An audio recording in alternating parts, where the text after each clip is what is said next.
Obviously, there's a huge fan base for Skins. Is that scary at all? It's really daunting, yeah, because you sort of, things, um, you worry about sort of how they're going to perceive you as a character, because often they sort of connect you as a person to the character that you play. You're not really, you're not really sure you're the actual character you're playing to them anyway. That's how you're perceived and interpreted. So sometimes, if you've got a bad character, you worry, or he does bad things, so you worry what the fans' reaction is going to be. Obviously, the wanted reaction is for them to get angry about it, but you worry that they'll get really angry at you, and that's the sort of yeah.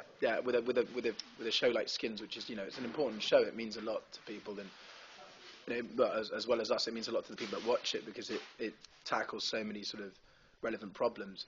It can get quite heightened. So I'm quite scared. I want to just make sure that they enjoy the show, and that I come across the way I should be coming across.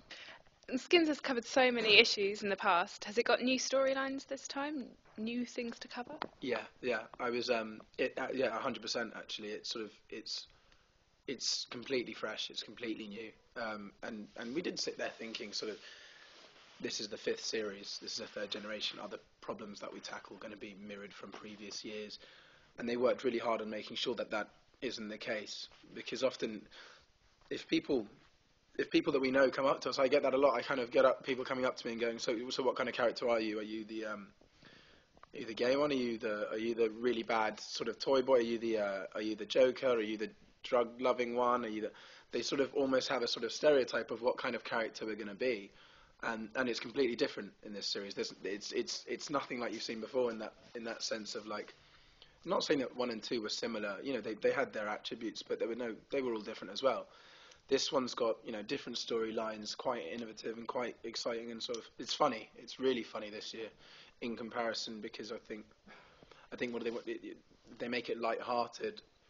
The issues that characters come across later on become a bit more poignant, because you've fallen to like these characters. You've fallen into this sort of liking with them, and when something wrong happens, if it's like consistently droll and upsetting and a horrible environment, then you just get used to it. But if it's fun and exciting and sort of bubbly, then when something wrong does go wrong, you really feel for them. So that's what I think they've gone for this year, really. There's always a lot of sex and drugs and that kind of thing in Skins. Have you had anything you felt really uncomfortable about doing? On set? Yeah, well, no, not in real life, of course. On set, we've had I've had quite a few moments where I've been like, oh, I'm not really sure what's going on here. I had my first day on set. I had my first day of filming on the show, and I had to get naked.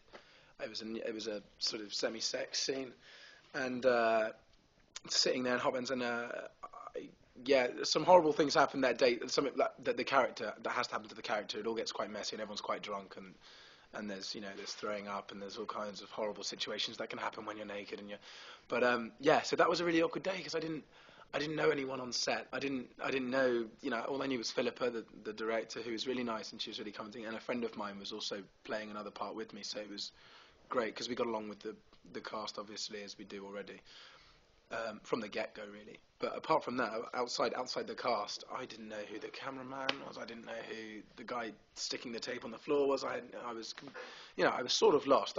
I knew what they were doing, but I had no idea who they were or what they thought, and they were kind of, naturally, it takes a while to sort of build a relationship with the crew. And so my first day sitting there naked, really, in like tight purple, tight bright coloured boxes, wasn't the easiest of things to do. Yeah. Have you got used to it now? No, I kind of had to. I should have, but I still sort of get really like fidgety about it, because I don't. I don't think Nick likes wearing clothes often. He doesn't wear socks ever in the history of the show has he worn socks. So that's one thing, and he sort of likes the bright colours and the sort of tight clothing, but he doesn't always keep his clothes on. No, he doesn't mind taking them off, and that's kind of it's sort of different to me, because it's one thing taking your clothes off in front of friends. It's another thing taking clothes off in front of the crew. It's another thing taking your clothes off for national TV. So, yeah, I still get a bit bothered by it, but it's just one of those things. I can't really complain. So, yeah.